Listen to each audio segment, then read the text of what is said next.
They didn't need radars, no satellites, no emergency broadcasts. Yet they moved first, before the clouds thickened, before rivers spilled over, before even a drop touched the ground. The birds were gone.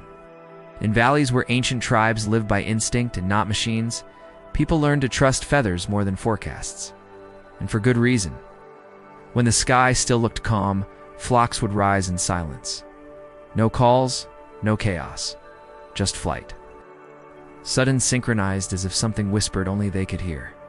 One forgotten village tells of a time when birds vanished at sunrise. No one paid attention until the ground trembled, and a wall of water descended by sunset. Everything changed that day. The tribe remembered the birds had warned them, but how? Science still struggles to answer this fully. Theories speak of air pressure shifts, magnetic changes, vibrations far beneath human hearing, but the truth is deeper. It's ancient. These creatures are woven into the Earth's rhythm in a way we've long stopped listening to. In the Amazon, tribes noticed parrots would fly east during the dry season. But when they circled and headed back west, floodwaters would follow within days.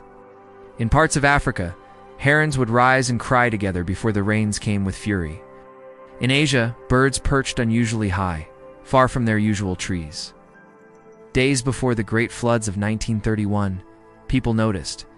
People who lived with nature, not apart from it. What we now call superstition was in truth observation with patience and respect. These birds weren't just reacting. They were connected to vibrations, winds, soil moisture, and perhaps even something we can't yet measure. Their movements were stories written in the sky, and those who read them survived. But as cities grew and concrete replaced canopies, we stopped looking up. We trusted screens more than wings. We ignored the signs, and with that ignorance came loss, not just of knowledge, but of a relationship that once protected us. Today, as climate chaos becomes the new normal, some scientists are returning to what tribes always knew. They're watching birds again, not in cages, but in clouds. They're learning from what was never truly forgotten, only ignored, as the sky still speaks through wings. The question is, are we willing to listen? If you felt something in this story, if your heart stirred or your mind wandered to the skies, then don't let this knowledge disappear again. Subscribe, like, and share your thoughts in the comments below. Let's walk together on the forgotten path where ancient wisdom still waits. Long before modern science developed sophisticated weather forecasting techniques, our ancestors relied on natural signs to predict the coming of floods. Among these signs, the behavior of birds played a crucial role. When flocks of birds suddenly flew away or changed their behavior, it was seen as a warning of impending disaster. In many indigenous cultures, birds were believed to be messengers from the spirit world, bringing messages and warnings that humans needed to heed. This belief was not just a matter of faith, but was backed by centuries of observation and experience. When these feathered messengers took flight or altered their patterns, it often signaled significant changes in the weather. For example, the sudden disappearance of swallows from a region could indicate an upcoming drought, while the arrival of migratory birds could signal the coming of rain. Similarly, if birds started flying erratically or making unusual sounds, it was seen as a warning of a storm or other extreme weather event. These observations were not universal, though. Different cultures had different beliefs about the meaning of birds in their sky. For instance, the Hopi people of North America believed that each type of bird had its own message to convey. A single bird of prey, for example, might signal a coming illness, while the appearance of a flock of geese could warn of an approaching storm. Despite these variations, the common thread was respect for nature's signs. People understood that the natural world was full of clues, and they developed a keen eye for detail to read these signs. It wasn't just about predicting the weather, it was about living in harmony with the environment. When people saw birds flying away in large numbers, they knew that they too should take cover. When the birds sought higher ground, so did the people. When birds changed their songs, they knew to pay attention. This wasn't blind faith or magic. It was practical knowledge honed over generations of living on the land. The oral histories of many indigenous cultures are filled with stories of floods, droughts, storms, and other disasters. These tales often serve as reminders of the importance of paying attention to the signs around them. Some stories teach people to heed the warnings of birds, while others emphasize the importance of respecting the rhythms of nature. For example, one Hopi tale tells the story of a young man who ignores the advice of his grandmother to respect the natural world. As a result, he brings disaster upon himself and his community. In contrast, another story might highlight the bravery of someone who, guided by the sight of birds flying away, takes action to protect themselves and their community from an oncoming flood.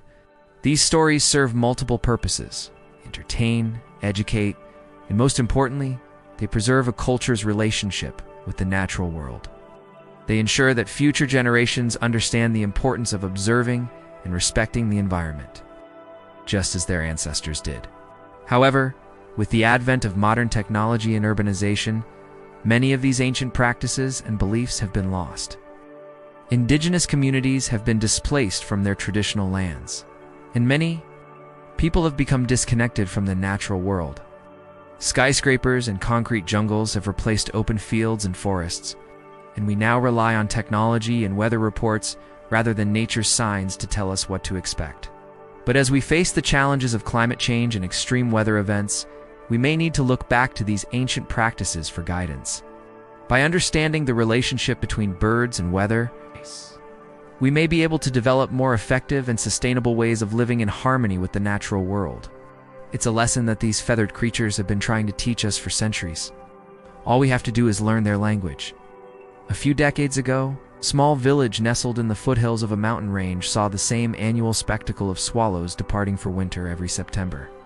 It was a tradition as reliable as the changing leaves, and the villagers had come to accept it as a natural phenomenon. However, one year, something changed. Swallows stayed away.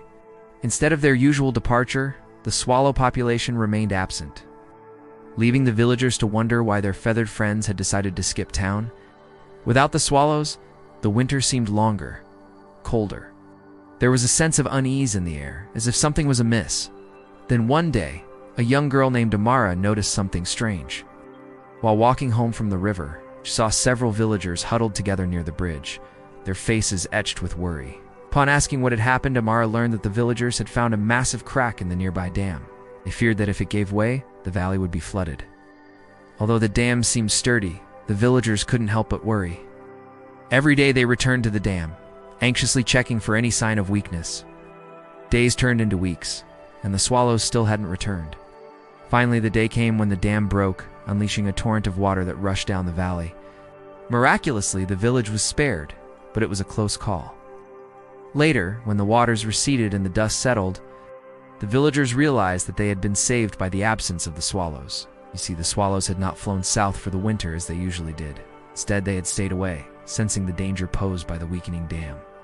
Their disappearance had been a warning, a silent alarm telling the villagers to take action before it was too late. This story highlights the deep connection indigenous cultures have with nature and the respect they have for all living things. In this case, the swallows were not just birds, but messengers from the natural world, alerting the villagers to a potential disaster. It also shows how these cultures rely on observation and intuition to understand the world around them.